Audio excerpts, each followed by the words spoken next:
በተፈጥሮ የምናገኘው አፈር ግን በሁለት ብከፍለው ሬዚጁዋል የምንለው አለ።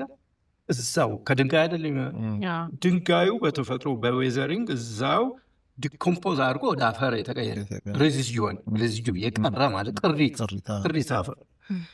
This is one category of soils. ሌላ ደግሞ ትራንስፖርትድ ሶይል የምንለው አለ።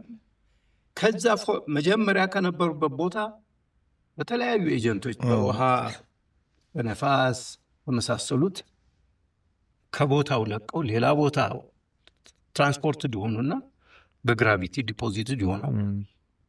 እነዚህ ትራንስፖርትድ ሶይል ናቸው።